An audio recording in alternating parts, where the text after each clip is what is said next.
Before communications can be established between a workstation and a controller, you must configure a driver using RS-Links software. Important: this procedure uses the Auto Configure option. Before performing this procedure, make sure that a serial cable is connected between your workstation and the controller you want to establish communications with. To configure a serial driver, open RS-Links Classic software by clicking the Start menu and then choosing Programs, Rockwell Software, RS-Links, RS-Links Classic. You can use any version of RS-Links Classic software with RS-Logix 5000 software. However, RS-Logix 5000 software is not currently compatible with RS-Links Enterprise software.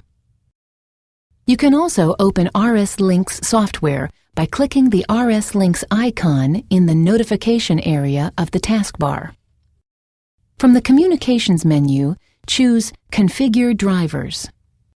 From the Available Driver Types drop-down list, choose RS-232DF1 devices. Click Add New. To change the driver name, in the Add New RS-Links Classic Driver text box, type a new name.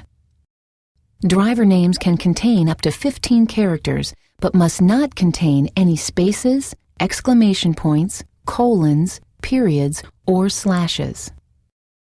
For our example, we will keep the default driver name. Click OK.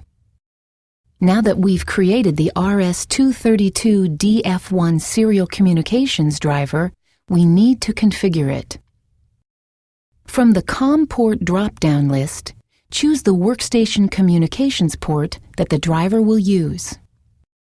A COM port, or communications port, is an interface on a workstation with which information is transferred in or out 1 bit at a time. A COM port is also referred to as a serial port.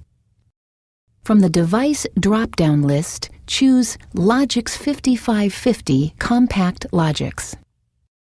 The remainder of the settings on this dialog box are set to default options for serial communications.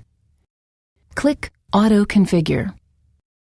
When you click the Auto Configure button, some settings on this dialog box may change to match the configuration of the controller's Channel 0 serial port. The status of the auto configuration is shown next to the Auto Configure button. If you receive an error, you may have specified the wrong workstation port, a port that doesn't exist, or a port already in use. If you have already used RS-Links software, it could also indicate that the driver is already configured and running.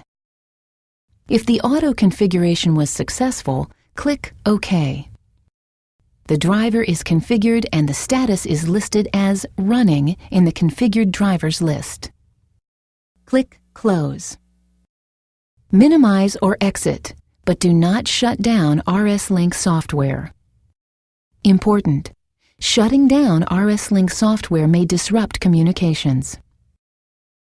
You can see active network connections in RS-Logix 5000 software, including the driver we just configured, by choosing Who Active from the Communications menu and then expanding the driver.